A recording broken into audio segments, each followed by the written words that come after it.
Bonjour, ici Cécile, j'espère que tu vas super bien. De mon côté, je suis ravie de te retrouver aujourd'hui pour te parler de bonheur. Alors ça fait un bon moment que je n'ai pas filmé, les dernières semaines ont été très chargées, j'avais un agenda un peu sans dessus-dessous, avec peu de moments de calme et pendant ces moments de calme, j'avais pas forcément envie de me filmer, de m'écouter parler. Et ce qui fait que j'ai fait cette petite pause involontaire. Et pourtant, j'ai toute une liste de sujets dont j'ai envie de te parler, pas mal de choses que j'ai envie d'approfondir, des updates que j'ai envie de te donner. Et puis, j'ai pas trouvé le temps de le faire, c'était pas le bon moment. Mais me revoilà, et donc aujourd'hui, j'ai envie de te parler de ce sujet très particulier qu'est le bonheur. Pendant longtemps, dans ma vie, j'ai cru que le bonheur, ça voulait dire être content tout le temps. Avoir une vie facile, où tout serait fluide, sans difficulté, sans inconfort, sans chagrin, sans tristesse, sans colère. Moi, je croyais que c'était ça le bonheur. Un genre de sourire permanent, la vie qui va bien, qui est facile tout le temps. Je crois que j'ai commencé ma vie d'adulte avec cette idée-là. Et puis j'ai traversé des situations difficiles, des moments de gros chagrin, des grosses difficultés. J'ai survécu à ça, et puis j'ai vieilli un petit peu.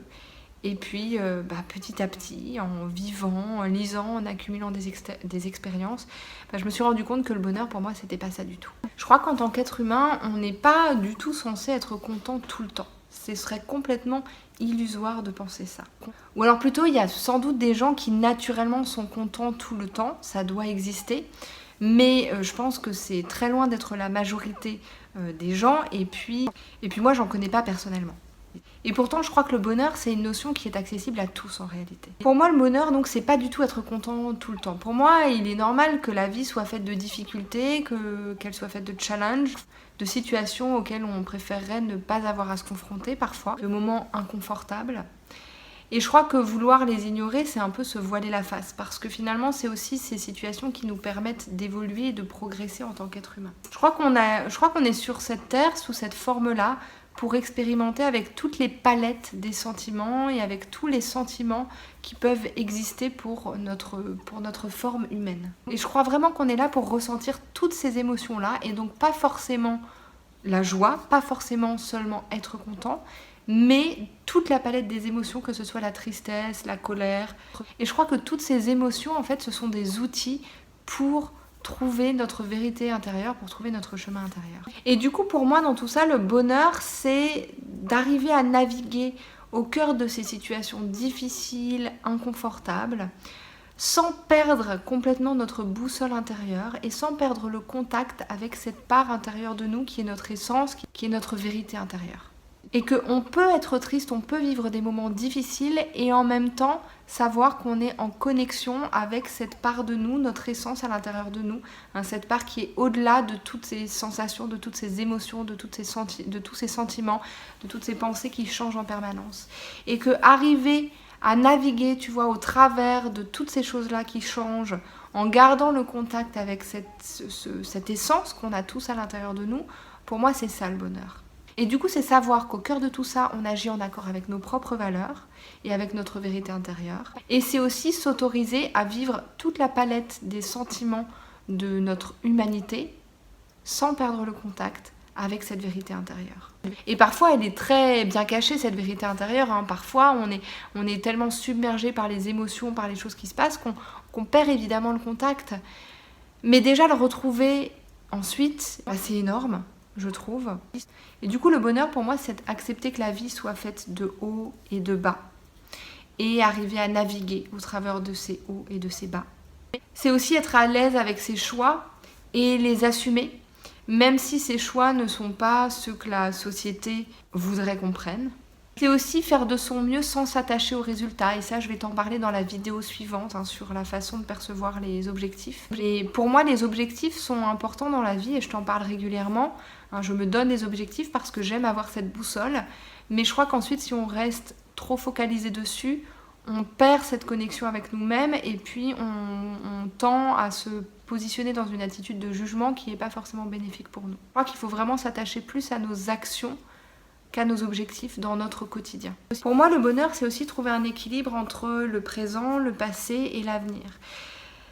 C'est-à-dire que, à mon sens, il est illusoire de vouloir être tout le temps à 100% ancré dans le présent.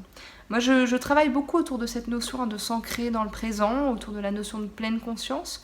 Mais évidemment, on ne peut pas faire ça 24 heures sur 24 et en tant qu'être humain, on est forcément ballotté par nos pensées. Et il y a forcément des moments où on est dans le présent et il y a forcément des moments où on est dans le passé et des moments où on est plutôt dans l'avenir. Et je crois que trouver cet équilibre où on va arriver à naviguer entre ces 3 temps, eh bien ça fait beaucoup pour notre bonheur. Parce que être constamment coincé dans le passé ou constamment coincé dans l'avenir, ça provoque en général soit des sentiments très négatifs parce que on est complètement ancré dans ce qui n'est plus, et puis potentiellement beaucoup d'anxiété si on est toujours ancré dans l'avenir et dans l'incertitude de ce qui va être. Et du coup, arriver à trouver l'équilibre entre ces 3 temps, je trouve que ça fait beaucoup pour le bonheur. Le bonheur, c'est aussi s'autoriser à être vrai, à être vulnérable, c'est-à-dire à exprimer aux autres cette vérité intérieure qu'on a, notre essence pure, sans être toujours derrière un masque. C'est être en accord avec nos valeurs et pouvoir exprimer ces valeurs-là. Et puis du coup, c'est accepter aussi que les autres puissent ne pas nous aimer.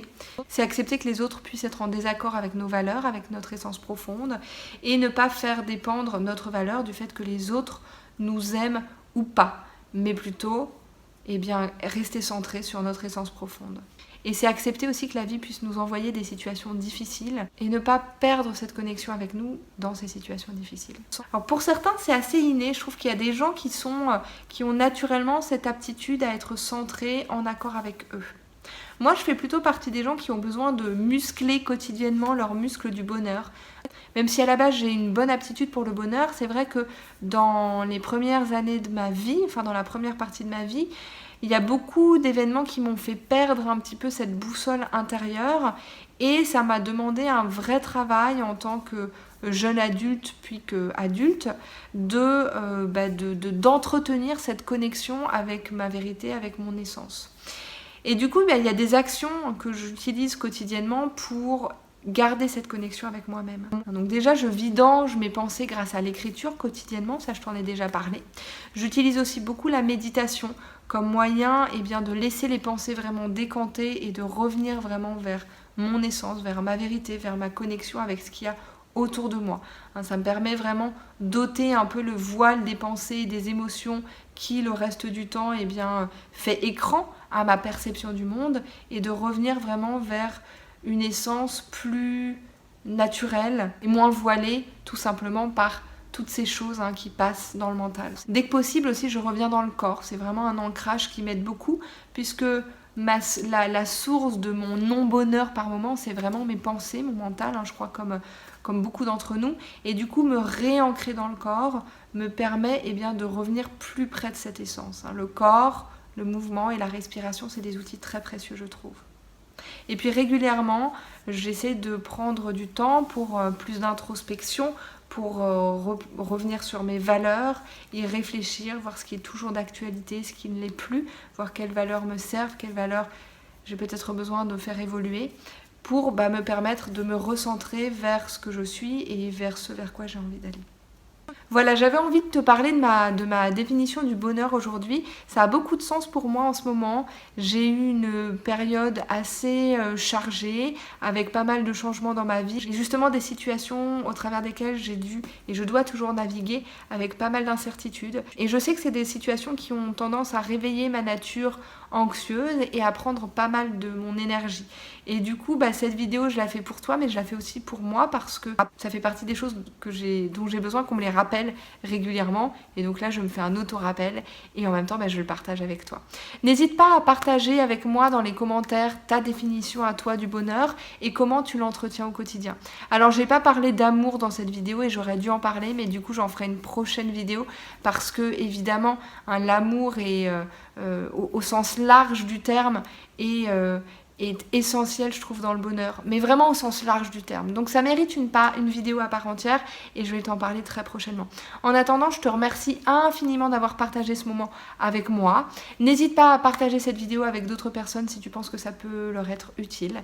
N'hésite pas à liker ce contenu si tu l'apprécies et si tu as envie d'avoir d'autres vidéos dans ce genre-là. N'hésite pas à commenter, n'hésite pas à t'abonner à ma chaîne, ça fait toujours grand plaisir.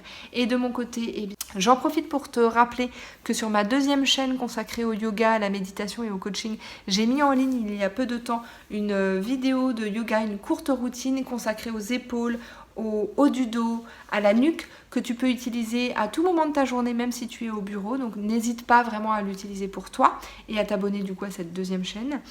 Et de mon côté, je te souhaite une très très belle journée. Prends grand soin de toi, prends soin des autres autour de toi. Et moi, je te dis à très vite et je t'embrasse.